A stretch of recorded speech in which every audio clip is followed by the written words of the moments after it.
Welcome to Dragons Lair Update. I am Cris Oviedo filling in for Diane Schumacher. This month, intensity on the hardwood escalates as Maryland JUCO basketball gets underway. Men's basketball leads off. The Dragons host Anne Arundel. Mike Leschner anchors our coverage.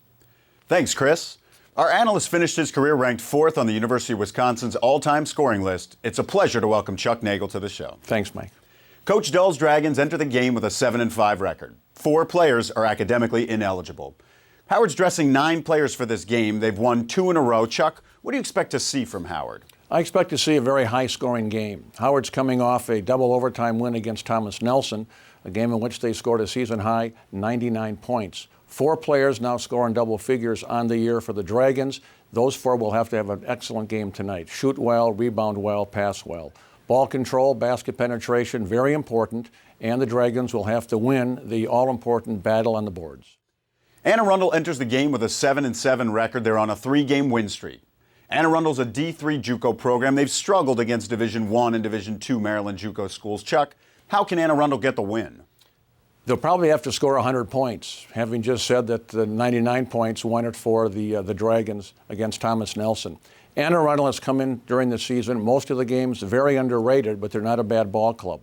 They'll have to have ball control tonight. They'll have to shoot well. They'll have to hold the Dragons under probably 30-40% from the three-point line. And Anne Arundel needs to keep the game very close. Howard and Anne Arundel square off next. Let's go to the Dragons' lair. First half, Willie Key connects with Robert Goodwin.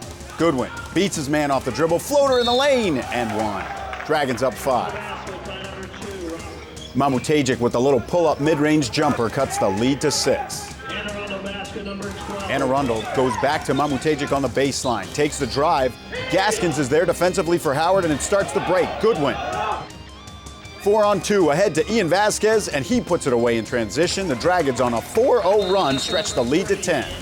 Anne Arundel very passive, allowing the Howard offense to run virtually anything they want. Here's a good look at Howard's inside-out game. Penetrate, establish the inside game. Anne Arundel closes down the lane, the pass to the perimeter shooters. The Dragons start from the inside, then the outside for the open looks. 6 minutes left in the half now. The Dragons move it to Willie Key. Beats his man off the dribble in the lane, extends the lead to 13. Vasquez here knows he wants to shoot, gets the pass from Key, gets his defenders on his heels. Nice form, 2 points. 15 first half points for the sophomore out of Harlem. The Dragons again on offense. Watch Vasquez. This time he comes around the curl, shows the jump shot, penetrates. Nice pass to Wosu for the 2 points. Howard on a 14-4 run, up 19 at the half. Second half, 20-point lead. Key goes to Connor Gaskins, who gets to the rim, and a 12-point night for the sophomore out of Randallstown. Willie Key keeps it himself. Left-handed finish off the glass. The closest second half deficit was 17 points. Howard scores a convincing win. 89-59 is your final. Let's send it down to Matt Stovall. Mr. Key, that was a dominant win. What are your thoughts after that one? That was a good team win. We played hard for the most part of the game. Some of the parts, we lacked off a little bit on defense, but they still didn't score over 60 points, so we played a pretty good game. It was just a good team win. Connor, what are your thoughts after this one? I think in the first half, we kind of came out with low intensity, so I think in the second half, we picked it up, Good team win. We moved the ball around a lot, picked it up on defense, got a couple steals, fast break points, and came out with the win. So what's the key to maintaining the energy for 40 minutes next time? Really, it's communication and just talking to your teammates. You got to have communication. Otherwise, we're just out there, just scrambling all over the place. So next time, we got to keep communication. Willie, what's the key to having strong communication out there? Just talking, opening your mouth, literally communicating. Just talk. If you talk to each other, make sure we in the right positions. Everybody just checking up on each other and holding each other accountable, then everything should be good. But when we're not talking and people are out of position, that's when you have to make extra movements, which lowers your intensity throughout the game. So just keep talking to each other, make sure we're in a good position. We'll be fine. Congratulations on the dominating win, gentlemen. Thank you. For Dragons Lair Update, I'm Matt Stovall. My next guest came to Howard Community College from Coppin State University, where he served as assistant coach for the past 9 seasons. He's coached at the college level since 1985. It's a pleasure to welcome head coach Jay Dahl. Welcome, Coach. How are you? Thank you very much. I'm great, especially after last night. Well, how do you think your team played against Anne Arundel? I feel that we played about as hard as we've played all year long, and that's always been my goal. As I've said in the past, that I try to teach effort, and for 40 minutes, we didn't get our 40 minutes of effort, but we got about as close as we've been all year to getting that, and the final score indicated that. Several players are academically ineligible for the rest of the season. Leading up to Anne Arundel game, did you have to make any adjustments to practice? Yeah, we brought on three guys that I had originally cut from the team, and all 3 of them have been gracious enough to come back and help us out. As I said, I'm a teacher of effort, and we had some students that did just a phenomenal job academically, and then we had some guys who underachieved in the classroom, and that's always a concern of mine, because when guys underachieve, it's generally because they didn't put the effort in, and because that's what I'm trying to teach here, that frustrates me. It probably affected me more than it did our team, and it affected the way I did things for a few days, and I think the guys kind of read into that, and I had to give myself a pep talk and say, you know, if I can't get myself up and going, then how do I expect them to get up and go? So it affected us, but this was our first game back since that point, and we won and had a very, very good outing, so I'm happy with the guys that we have left on the team. So it sounds like it presented some challenges to you guys. So can you talk a little more about some of those challenges? Well, we were small to start with in terms of our size, so we have to move some guys that are used to playing in the perimeter into the what I call the 4 spot, which is not necessarily a post spot, but you're ending up guarding bigger guys. Offensively, you don't do a whole lot of different things that you would normally do as a perimeter player, but that affects us. It also affects us in terms of our teaching, because we have to teach individuals more than one spot, one position, and sometimes it overwhelms guys, especially with my system's not the easiest system to learn. It's fairly complicated, and so guys really need to be focused and attentive during practice because of the fact that they have to learn more than one position. So with all this change in numbers, will you still continue with your philosophy of pushing the ball on offense, or do you now have to pick and choose when to push the ball? Yeah, we won't change a whole lot. It's just that's the way I like to play. I try to get our guys in as good a physical condition as they can be in. I like to say we're the best conditioned team of all the teams that we play, or in the league, or in the state, or whatever. And so they just have to understand that they're going to get tired. It might affect when you take timeouts. I like to save my timeouts to the end of the game, but I might have to use them just to give my guys a rest if we're in foul trouble.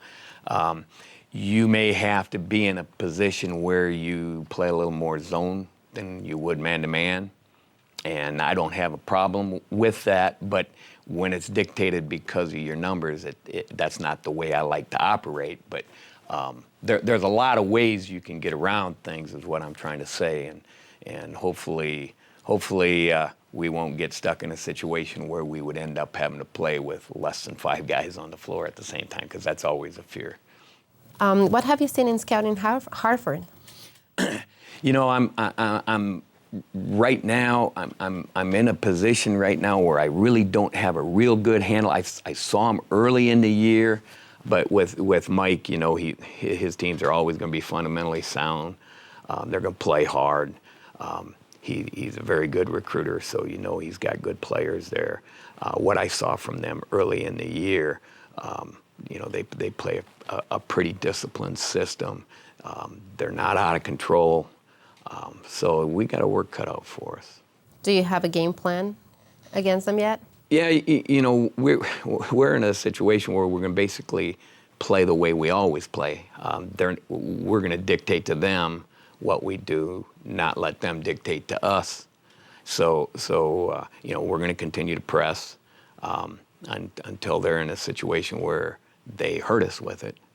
And then we'll counter that with some other press, and so we'll try to keep pressure on them defensively. We'll pressure them. We'll pressure the ball. We'll play man-to-man. We'll play zone. We'll switch it up, try to keep them off guard and off pace, and really not a whole lot different than any other team that we're facing. I know our guys are going to be very motivated. Some of our guys who played for Mike last year felt that they didn't get a whole lot of playing time, so they're motivated. And Mike was here last night watching our game against Anne Arundel, scouting us, and maybe that was the motivation why the guys played so hard, because any time you don't get the playing time that you thought you deserved, you always want to try to prove something to that coach. So you know, there'll be that aspect. You know, Mike's a great guy. Everybody around this area, you know, speaks so highly of him. My contacts that I've had with him have been very, very good. He's been very helpful with me in my transition here. Offered to, you know, to give me any advice that I needed on anything. So it'll be a tough battle, and we're looking forward to it. It sounds like fun. It sounds like a great season ahead, and it sounds like your team is doing great. Thank you for coming today. Thank you very much. It's been very nice talking to you. Yeah, good luck this season. Thank you. It's time for more men's basketball. Howard takes on Harford. Let's go to Mike Leshner. This is a game people around here have had circled on the calendar for a long time. Howard takes on former head coach Mike Smelkinson and his Harford Fighting Owls. In his 3 seasons at Howard, Coach Smelkinson restored the men's basketball program. Smelkinson inherited a 6-win team in 2011 and led them to nationals in his 2nd season, ending a 20-year title drought. Smelkinson brought 2 of his go-to guys from that team with him to Harford. Brandon Spain and Ali Conde led Howard to victory in the 2013 Region Championship, combining to score 43 points in the final. Last year, Coach Smelkinson's Dragons won the MD JUCO regular season title, ending another 20-year drought before being upset by Potomac State in the Region Championship. Smelkinson did not bring any players from that team with him to Harford. Those players are still at Howard, and they'll be fired up for this one. Chuck, what should we expect to see in this game? This should be a thriller, no doubt about it. A game of attrition, a game of which team is standing at the end. Both teams come in riding a 4-game win streak. Howard has won 7 of its last 9 and is averaging over 90 points per game. They're hot, no doubt about it, but they're giving up 81 points a game. Howard must continue to apply pressure on both sides of the ball. They must get to the free throw line where they're shooting 65%, and they have to convert Harford turnovers into their scoring opportunities. Harford went 5-22 last year. Coach Smelkinson has them at 9-10 this season. Harford's 4-0 with Brandon Spain in the lineup. The former Dragon returned from injury January 3rd. He's averaging a team-high 15 points per game. Chuck, what do you expect to see from Harford? Well, obviously, as you've mentioned, Coach Smelkinson knows this Dragons club very well. He'll have his team pumped up, no doubt about this, and it's a road game for them, a big road game. They'll start out very aggressive on defense. They'll try to limit basket penetration by the Howard guards, and I have a hunch they'll give up the 3-point shot, knowing the Dragons only shoot 29% from behind the arc. Ball control, an issue. Taking time off the clock, a big issue. And the number of possessions Howard gets is a big issue. This matchup will be intense. With pride on the line, Howard and Harford take the floor next. Let's go to the Dragons' lair. First half now. Ali Conde, picks his pocket. Willie Key from behind gets it back. Robert Goodwin for the alley-oop to Wosu. Doesn't quite get it. Key's there again. This time he finds Ian Vasquez in the corner. 3-ball. Got it. Howard here showing a very loose full-court press. Harford brings the ball up the floor against that press. Dragons fall back into their 2-3 zone defense. Mike Smelkinson knows the Dragons well. He looked for that 2-3 zone. His team works the ball around. They'll exchange high post players, 4 perimeter players on the floor, running time off the clock. Again, the ball moves around the horn. Time off the clock, Warren in the corner, 3-point shot, perfect. Howard here on defense, half court, man-to-man. Warren sets the screen for Key. Spain goes down the middle for two. The high pick and roll opens up the middle for the Harford guards to drive. Goodwin penetrates. Kicks it out to Connor Gaskins, no good. Nice job boxing out by Harford. Quick outlet pass. Nice job beating the Dragons down the floor for the basket. Fighting Owls on a 9-0 run. Key able to beat his defender, get into the lane, but the layup doesn't fall. Scrap for the rebound. Conde comes up with it. He's going coast to coast. Through contact and one. Instead of doing his job and falling back on defense, Vasquez goes for the steal at half court, which is not what Coach Dell wants to see. By not retreating on defense, Vasquez allows Harford the opportunity for a three-point play, a major error. Harford again, the man-to-man defense. They allow Vasquez the three-pointer, knowing the Dragons only shoot 29% from behind the arc. Shots blocked, smart defense by Harford. Big part of Howard's game coming up here, the full court press. Made free throw. They love to apply the press after a made free throw. The Dragons shoot free throws well. It's much easier and much more success to apply the press after a made free throw than after a miss.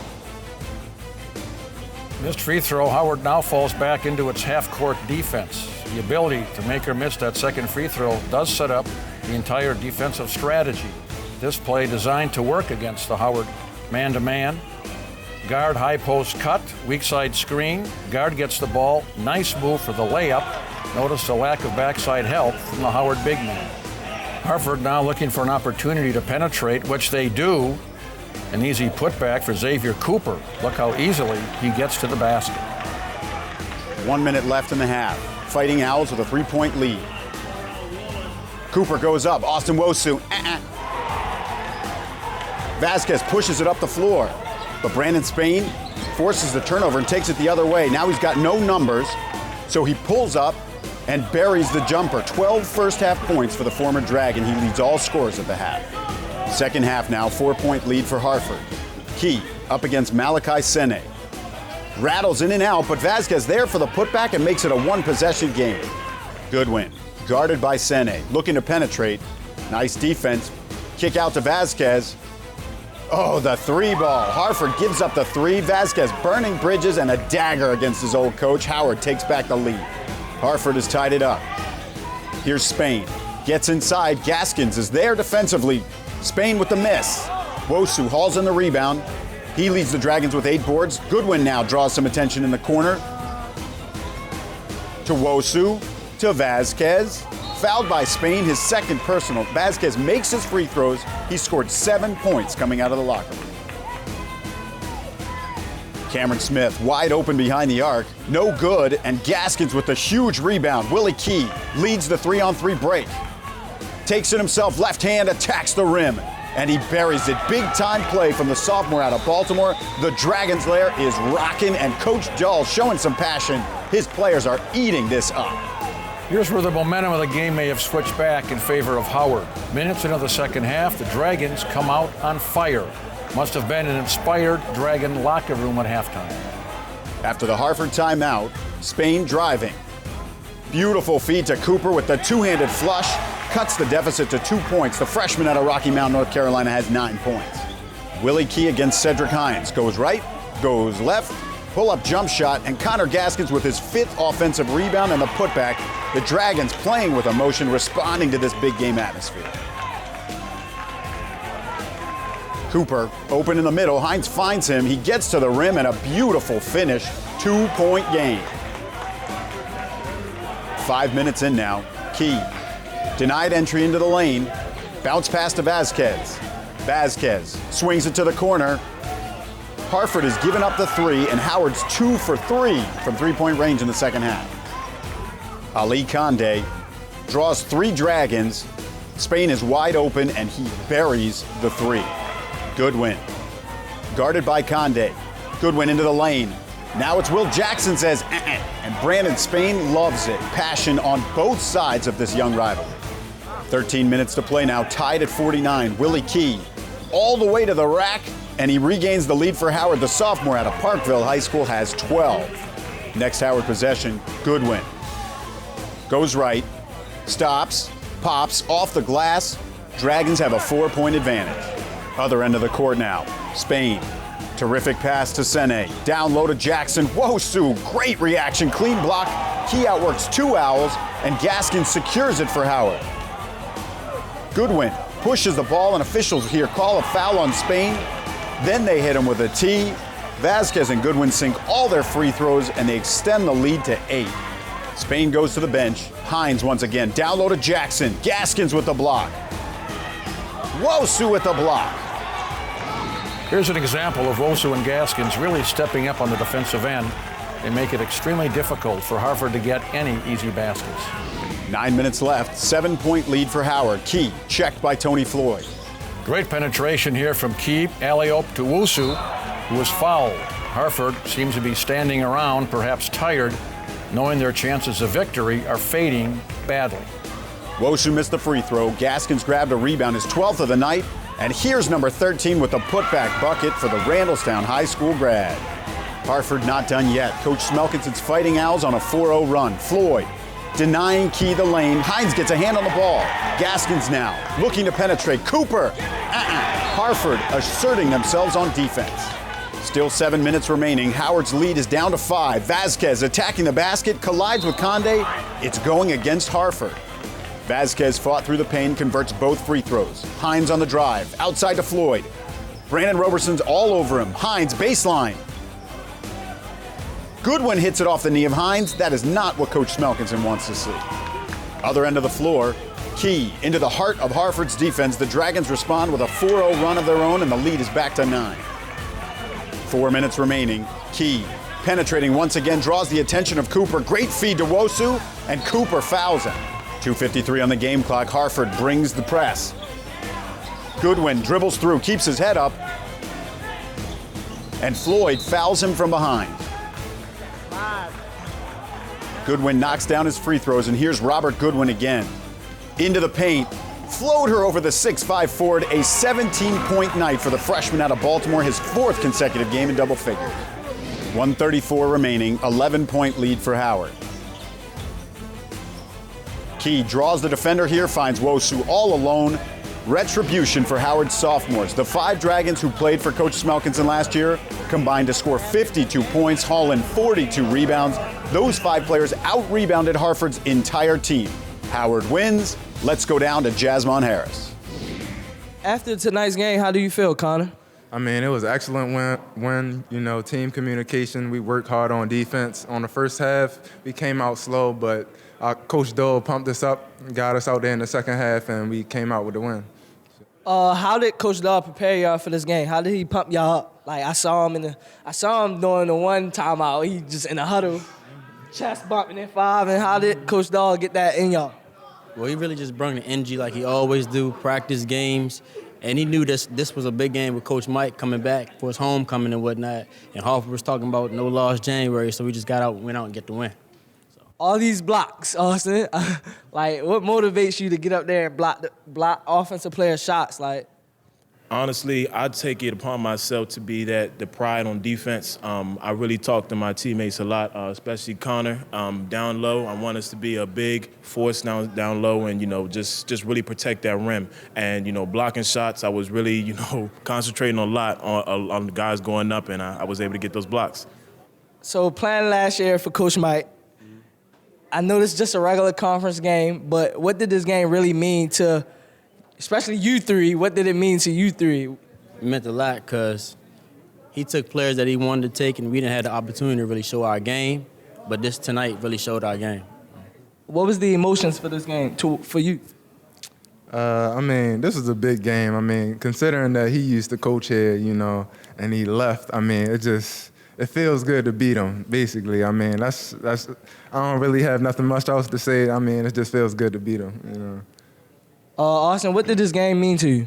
It's meant a lot, man. Seeing Coach Mike again, it was especially a big surprise. I felt very excited for this game tonight. Going out, how much these guys talked about, they had all the pieces they needed, and I just really felt strong in what we had, all the pieces that we had. And tonight, we going out playing as hard as we did and able to come out with a 10-point win. It really feels good. It really does. Congratulations on the win, fella. Thank you. And for Dragon Lair update, I'm Jasmine Harris. Now it's time for women's basketball. Howard takes on Hagerstown. Coach Anderson's Dragons enter the game with a 3-8 record. Howard's coming off a 10-point win over Anne Arundel, arguably their best performance of the season. Chuck, what do you expect to see from the Dragons? Well, we know that Howard's a very young team, Mike, and still trying to find some consistency on both sides of the ball. The good news for them, all 5 scorers are in double figures, led by Patrice Jones at 15 points a game. This makes it tough for Hagerstown or any opponent to really concentrate offensively on any one player. The downside, though, Howard shoots 31% from the floor, 20% from behind the arc, and just 63% from the free throw line. Not good numbers. They must improve on these tonight. Also take better care of the ball and defend Hagerstown's low post game. Hagerstown enters the game with a 12-2 record. The Hawks have won 10 consecutive games. They're 4-0 against Maryland JUCO schools with an average margin of victory of 20 points against conference opponents. Chuck, what do you expect to see from Hagerstown? A very tough game. They're a very tough team, one of the best in the conference, if not the region. They've won 10 of their first 12 games, and they've proven to be very dominant in those 10 wins. Strong low post game, excellent passing team, and despite a roster full of freshmen, they are now playing like veterans. They're well coached, and they're going to be tough to beat. Howard looks to take down Hagerstown. Let's go to the Dragons' lair. First half here. Gina Booker up top. Goes to Lauren Thompson. What a nice drive by Thompson. Sees an opening, uses the left arm to create space, and puts it high off the glass. The freshman out of Oakland Mills is hot right now. 4 consecutive games in double figures for Thompson. Jazz Sproul sends it to Deja Adams, who pounds it inside to Olivia Turner, and she reclaims the lead for Hagerstown. Easy to know the game plan for Hagerstown will be to get the ball low to Turner, who on this play scores with ease. Hawks have scored 4 unanswered. Janae West sizes up the defense. Dragons in a man-to-man defense. Good entry pass, turnaround jump shot from the baseline. Well done. Second half now. Hawks on a 7-0 run. Sproul with the turnover, and she outruns 2 Dragons on her way to the rack. 12-point lead for Hagerstown. West. Top of the key. Knocks it down. Turner looking to get the ball inside. Lauren Thompson gets a hand on it. Booker stays with it. Here comes Gina Booker in transition. Booker attacks the rim. Woo! And one. Down 16. Howard's fighting to get back in it. Gina Booker forces another turnover, playing aggressively. She takes it to the rim. Scoop! 15-point night for the sophomore out of Baltimore. But the deficit proves to be too much to overcome. Hagerstown improves to 13-2. 81-70 is your final. Let's send it down to Matt Stovall. All right, Ms. Booker, that was a tough-fought game. What are your thoughts? I think we played hard. Like, it was a hard game to win or come out to, but I think we had a pretty good game despite the loss. So. There was a lot of effort out there. Ms. Thompson, how do you feel after the game? I feel like we fought hard. We know we've had a rough season so far, and I think we came out with a bang, and we just did what we supposed to do. All right, Gina, you might see Hagerstown again in the Region 20 tournament. What did you learn from this game? I just learned that we just got to keep attacking and keep everything up and just play harder. Like, we played hard tonight, but we got to play harder if we see them again. All right, you showed some heart out there, ladies. That was a great game. Thank you. For Dragons Lair Update, I'm Matt Stovall. For the latest highlights, go to youtube.com/HCC Dragon Sports. The March Madness edition of Dragons Lair Update premieres Friday, March 13th on HCC-TV. Thanks for watching, and remember, go Dragons!